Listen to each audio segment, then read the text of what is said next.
Good day. We're back. It's February 2nd. Um, and let's see. Uh, how to start today? Well, I heard on NPR last night on the Terry Gross interview show.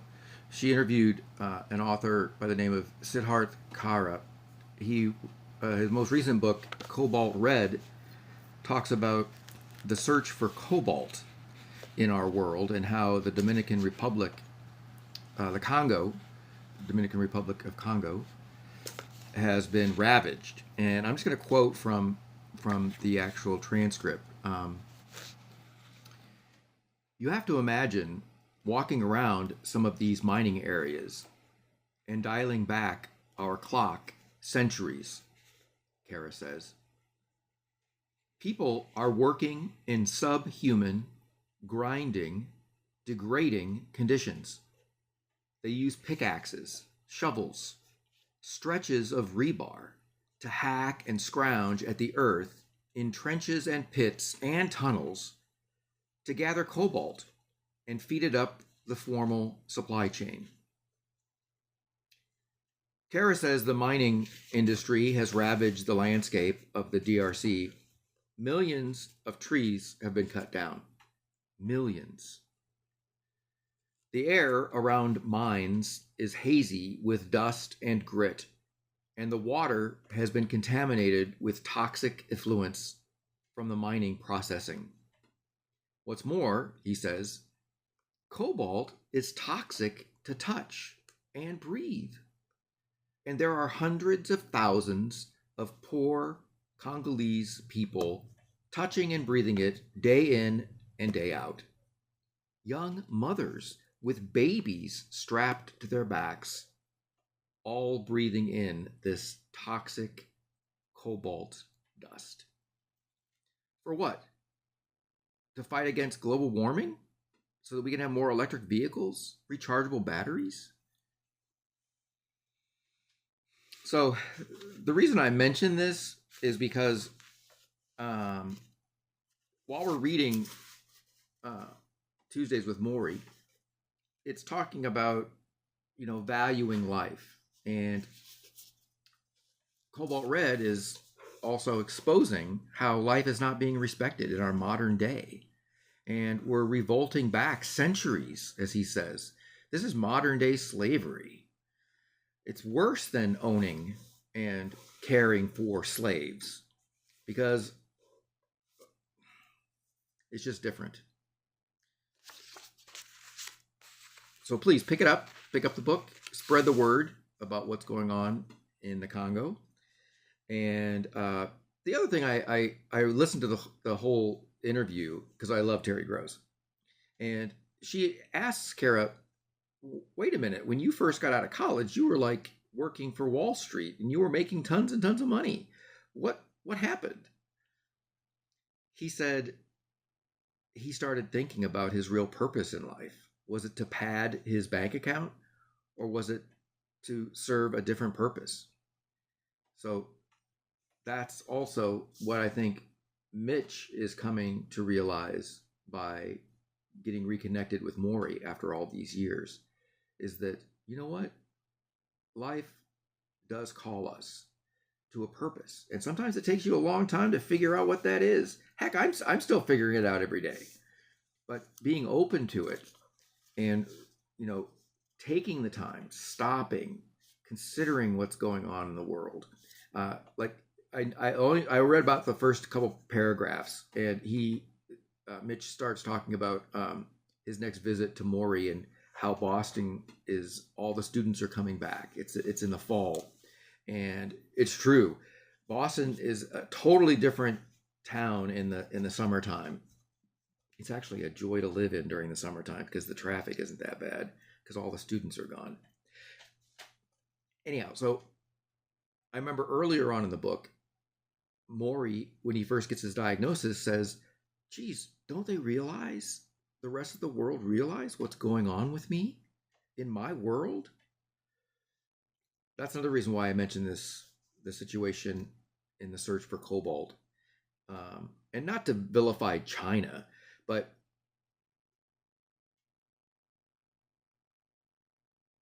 they they're kind of taking advantage of the Congo. They've promised to improve infrastructure there, and they really haven't done met that part of the bargain. So it's worth a listen to, and I'm going to be picking up the book because I want to support his cause and the cause of the Congolese people, to support them. Okay, so we are going on, and I took my bookmark out, and now I forget where we are. Jeez Louise. Oh, we're on the. Okay, here we go. Here we go. I apologize. But it's just more time to spend with you, right? Okay. Okay, here we go.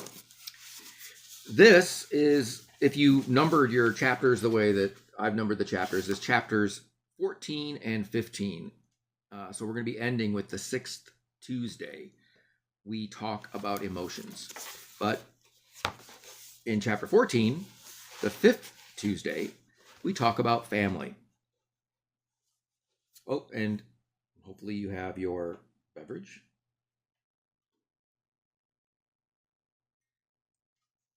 It was the first week in September, back to school week, and after 35 consecutive autumns, my old professor did not have a class waiting for him on a college campus. Boston was teeming with students, double parked on side streets, unloading trunks. And here was Morrie in his study. It seemed wrong.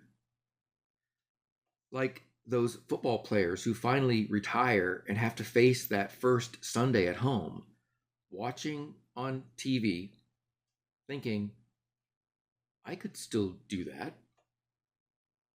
I have learned from dealing with those players that it is best to leave them alone when their old seasons come around.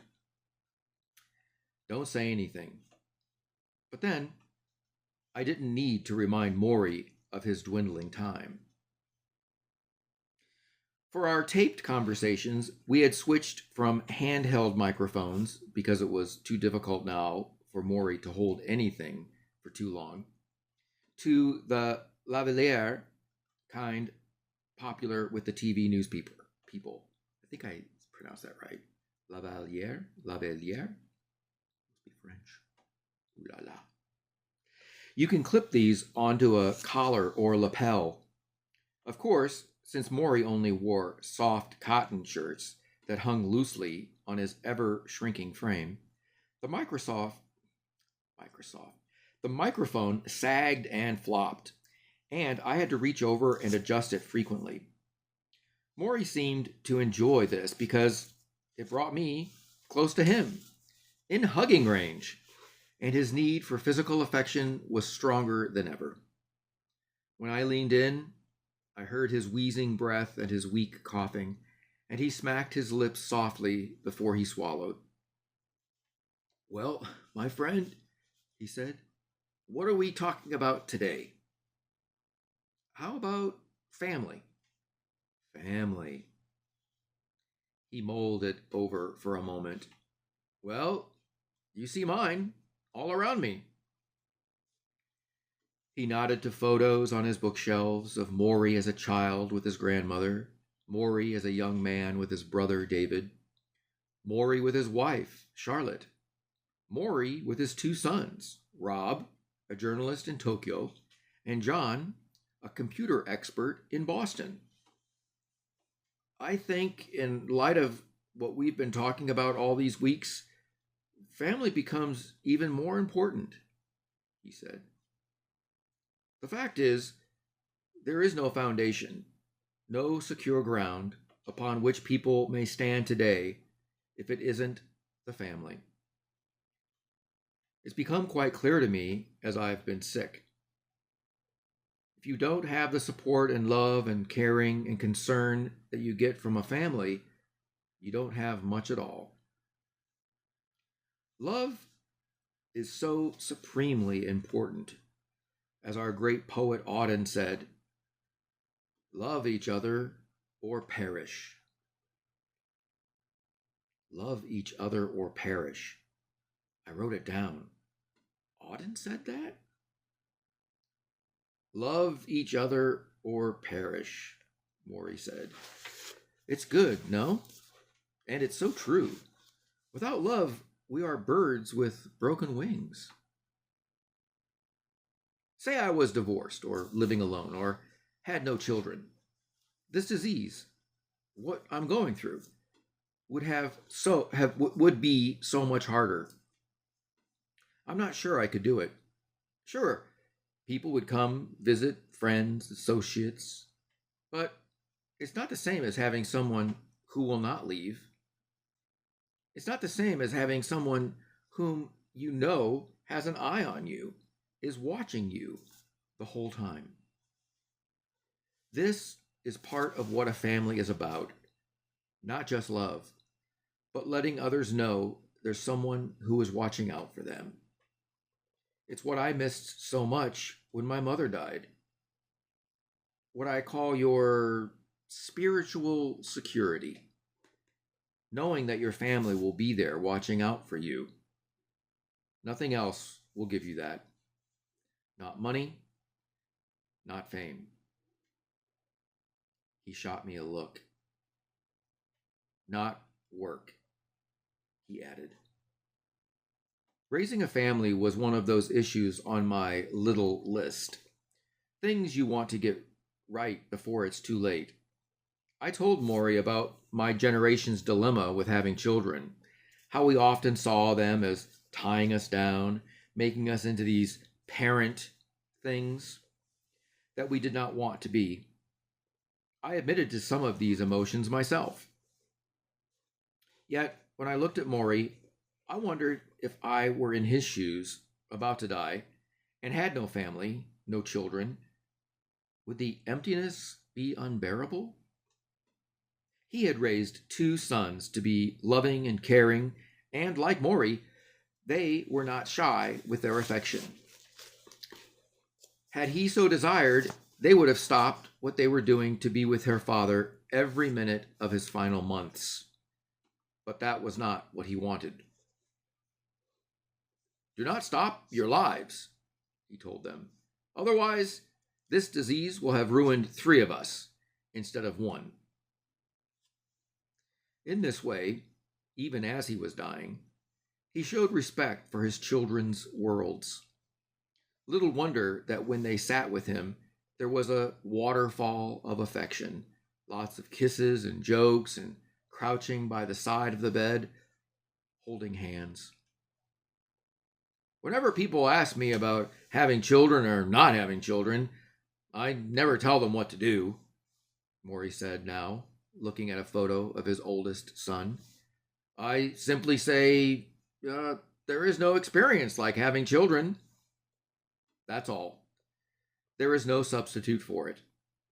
You cannot do it with a friend. You cannot do it with a lover. If you want the experience of having complete responsibility for another human being, and you learn how to love and bond in the deepest way, then you should have children. So you would do it again?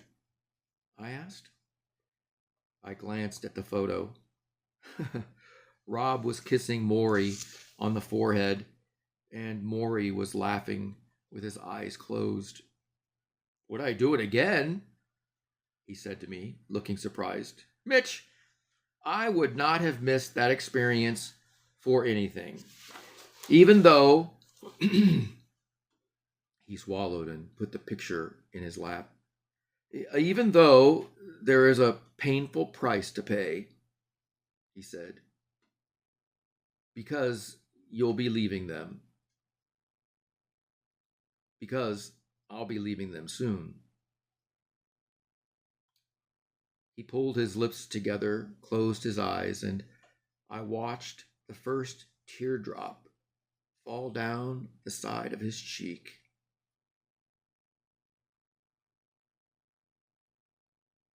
And now, you talk. Me? Your family. I know about your parents. I met them years ago at graduation. You have a sister too, right? Yes. said. Older, yes, older. And one brother, right? I nodded. Younger? Younger. Like me, Morrie said. I have a younger brother. Yes, like you, I said. He also came to your graduation, didn't he? I blinked, and in my mind, I saw all of us there, or I saw us all there, 16 years earlier. The hot sun, the blue robes, squinting as we put our arms around each other and posed for Instamatic photos. Remember those? Someone saying, 1, 2, 3. What is it? Morrie said, noticing my sudden quiet. What's on your mind? Nothing, I said, changing the subject. The truth is, I do indeed have a brother, a blonde-haired, hazel-eyed, 2 years younger brother, who looks so unlike me or my dark-haired sister that we used to tease him by claiming strangers had left him as a baby on our doorstep. And one day, we'd say, they're coming back to get you. He cried when we said this, but we said it all the same. I'm sorry, we said it just the same. He grew up the way many youngest children grow up, pampered, adored, and inwardly tortured. He dreamed of being an actor or a singer. He reenacted TV shows at the dinner table, playing every part, his bright smile practically jumping through his lips. I was the good student. He was the bad. I was obedient. He broke the rules. I stayed away from drugs and alcohol. He tried everything he could get his hands on. Everything he could ingest. He moved to Europe not long after high school, preferring the more casual lifestyle he found there. Yet he remained the family favorite. When he visited home in his wild and funny presence, I often felt stiff and conservative. As different as we were, I reasoned that our fates would shoot in opposite directions once we hit adulthood. I was right in all ways but one. From the day my uncle died, I believed that I would suffer a similar death. An untimely disease would take me out. So I worked at a feverish pace, and I braced myself for cancer. I could feel its breath. I knew it was coming. I waited for it the way a condemned man waits for the executioner. And I was right. It came. But it missed me. It struck my brother. The same type of cancer as my uncle, the pancreas, a rare form. And so the youngest of our family, with the blonde hair and hazel eyes, had the chemotherapy and the radiation. His hair fell out, his face went gaunt as a skeleton. It's supposed to be me, I thought. But my brother was not me, and he was not my uncle. He was a fighter, and he had been since his youngest days. When we wrestled in the basement, and he actually bit through my shoe until I screamed in pain and let him go. And so he fought back. He battled the disease in Spain, where he lived, with the aid of an experimental drug that was not, and still is not, available in the United States. He flew all over Europe for treatments. After 5 years of treatment, the drug appeared to chase the cancer into remission. That was the good news. The bad news was my brother did not want me around. Not me, not anyone in the family. Much as we tried to call and visit, he held us at bay, insisting this fight was something he needed to do by himself. Months would pass without a word from him. Messages on his answering machine would go without reply. I was ripped with guilt for what I felt I should be doing for him, and fueled with anger for his denying us the right to do it. So once again, I dove into work. I worked because I could control it. I worked because work was sensible and responsive. And each time I would call my brother's apartment in Spain and get the answering machine, him speaking in Spanish, another sign of how far apart we had drifted, I would hang up and work some more. Perhaps this is one reason I was drawn to Morrie. He let me be where my brother would not. Looking back, perhaps Morrie knew this all along. Okay, flashback time. It is a winter in my childhood on a snow-packed hill in our suburban neighborhood. My brother and I are on the sled, him on top, me on the bottom. I feel his chin on my shoulder and his feet on the backs of my knees. The sled rumbles on icy patches beneath us. We pick up speed as we descend the hill. Car! Someone yells. We see it coming, down the street to our left. We scream and try to steer away, but the runners do not move. The driver slams his horn and hits his brakes, and we do what all kids do. We jump off. In our hooded parkas, we roll like logs down the cold, wet snow, thinking the next thing to touch us will be the hard rubber of a car tire. We are yelling, "Ah!" And we are tingling with fear, turning over and over, the world upside down, right side up, upside down. And then, nothing. We stop rolling and catch our breath and wipe the dripping snow from our faces. The driver turns down the street, wagging his finger. I wonder which one. We are safe. Our sled has thudded quietly into a snowbank, and our friends are slapping us now, saying, "Cool!" and "You could have died!"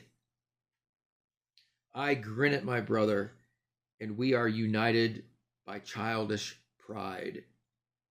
That wasn't so hard, we think, and we are ready to take on death again. Okay, time to take a drink.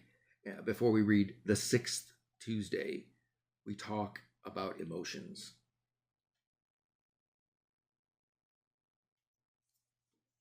I walk past the mountain laurels and the Japanese maple, up the bluestone steps of Morrie's house.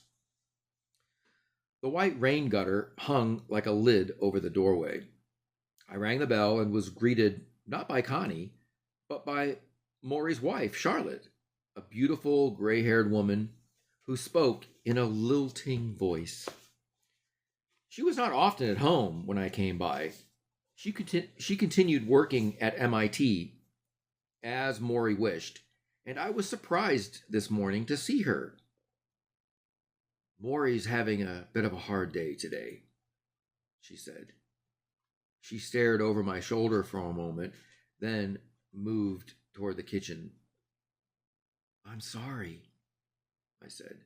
No. He'll be happy to see you," she said quickly. "I'm sure."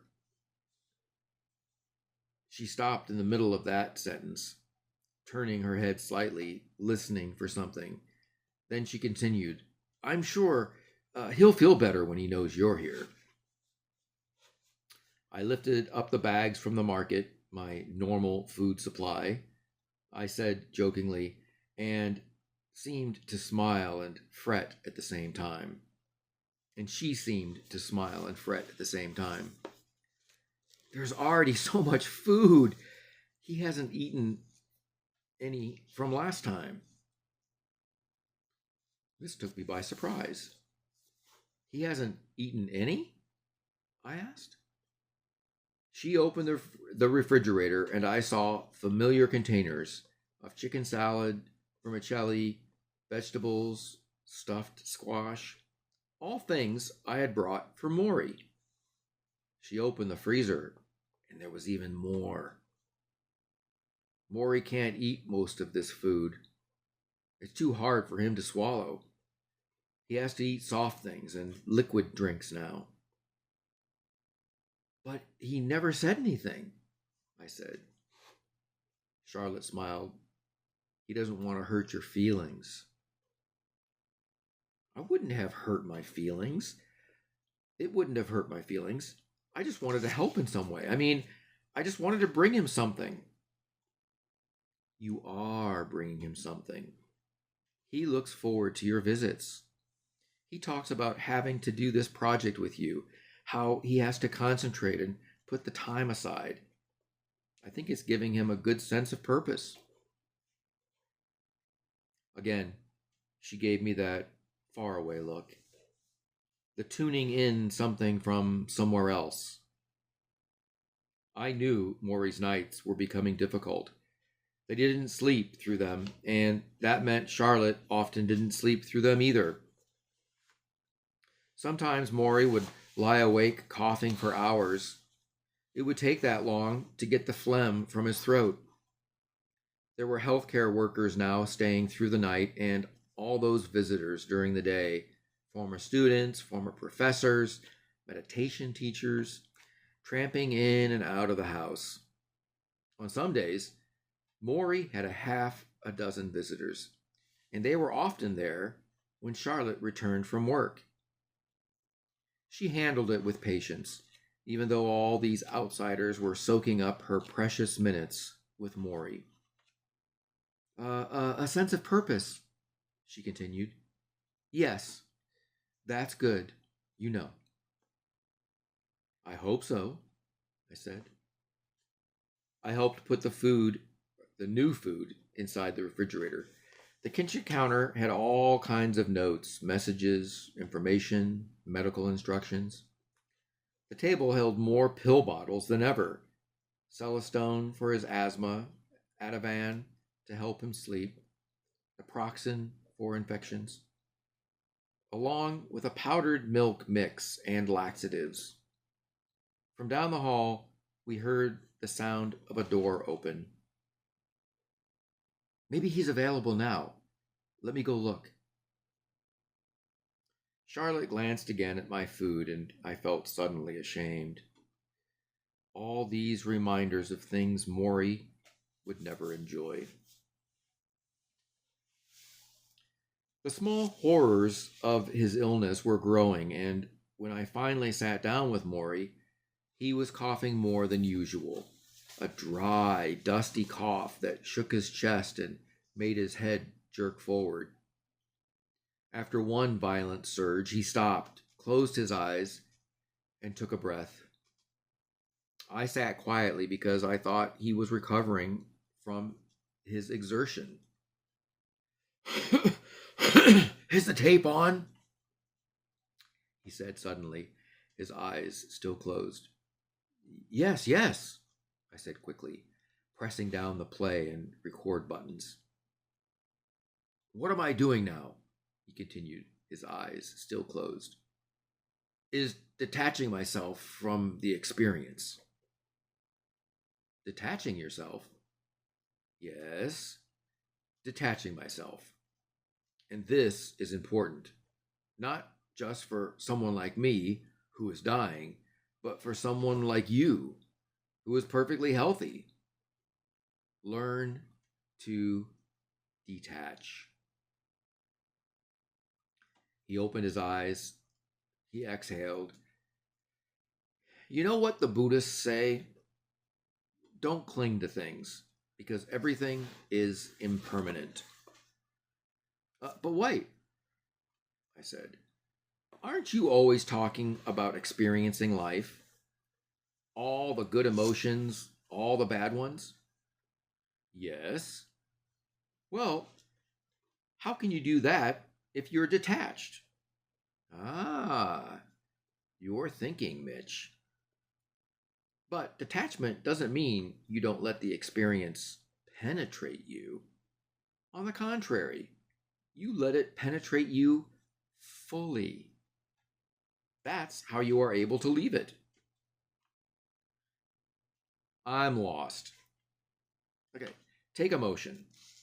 Love for a woman, or grief for a loved one, or what I'm going through, fear and pain from a deadly illness. If you hold back on the emotions, if you don't allow yourself to go all the way through them, you can never get to being detached. You're too busy being afraid. You're afraid of the pain. You're afraid of the grief. You're afraid of the vulnerable. Easy for me to say, right? You're afraid of the vulnerability that loving entails. By throwing yourself into these emotions, by allowing yourself to dive in all the way, over your head even, you experience them fully and completely. You know what pain is. You know what love is. You know what grief is. And only then can you say, all right, I have experienced that emotion. I recognize that emotion. Now I need to detach from that emotion for a moment. Morrie stopped and looked me over, perhaps to make sure I was getting this right. I know you think this is just about dying, he said, but it's like I keep telling you, when you learn how to die, you learn how to live. Morrie talked about his most fearful moments when he felt his chest locked in heaving surges, or when he wasn't sure where his next breath would come from. These were horrifying times, he said, and his first emotions were horror, fear, anxiety. But once he recognized to feel those emotions, their texture, their moisture, the shiver down the back, the quick flash of heat that crosses your brain, then he was able to say, okay, this is fear. Step away from it. Step away. I thought about how often this was needed in everyday life. How we feel lonely, sometimes to the point of tears. But we don't let those tears come because we are not supposed to cry. Or how we feel a surge of love for a partner, but we don't say anything because we're frozen with the fear of what those words might do to the relationship. Morrie's approach was exactly the opposite. Turn on the faucet. Wash yourself with the emotion. It won't hurt you. It will only help. If you let the fear inside, if you pull it on like a familiar shirt, then you can say to yourself, all right, it's just fear. I don't have to let it control me. I see it for what it is. Same for loneliness. You let go. Let the tears flow. Feel it completely.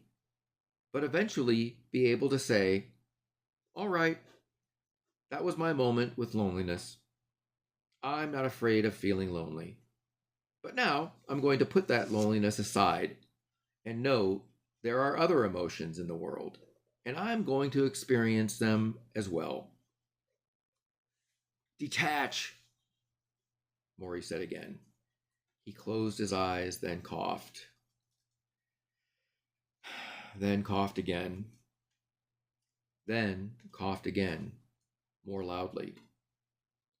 Suddenly, he was half choking, the congestion in his lungs seemingly teasing him, jumping halfway up, then dropping back down, stealing his breath. He was gagging. then hacking violently, and he shook his hands in front of him. With his eyes closed, shaking his hands, he appeared almost possessed. And I felt my forehead break into a sweat. I instinctively pulled him forward and slapped the back of his shoulders, and he pulled a tissue to his mouth and spit out a wad of phlegm. The coughing stopped, and Morrie dropped back into the foam pillows and sucked in air. You okay? You all right? I said, trying to hide my fear.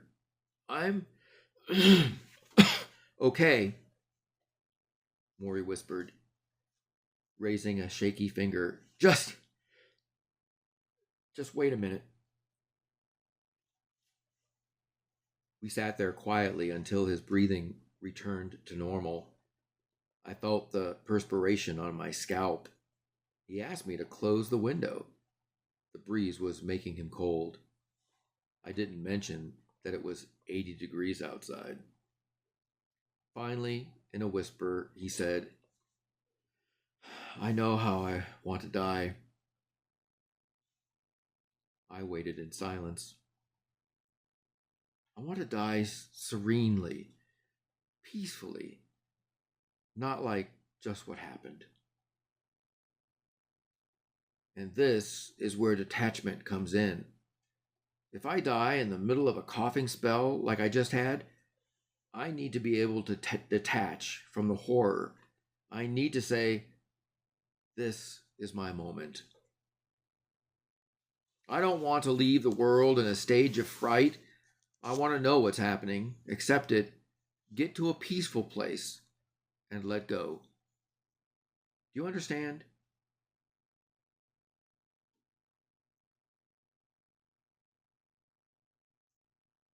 Don't let go yet, I added quickly. Morrie forced a smile.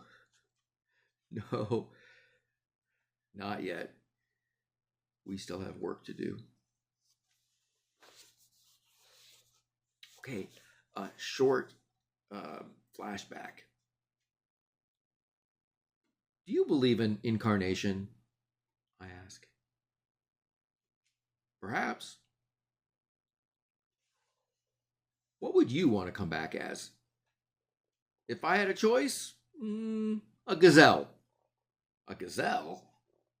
Yes. So graceful, so fast. A gazelle? Morrie smiles at me. You think that's strange? I study his shrunken frame, the loose clothes, the socks unwrapped. Oh, the socks.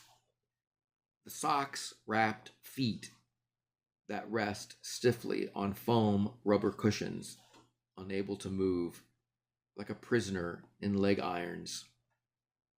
I picture a gazelle racing across the desert. No, I say. I don't think that's strange at all.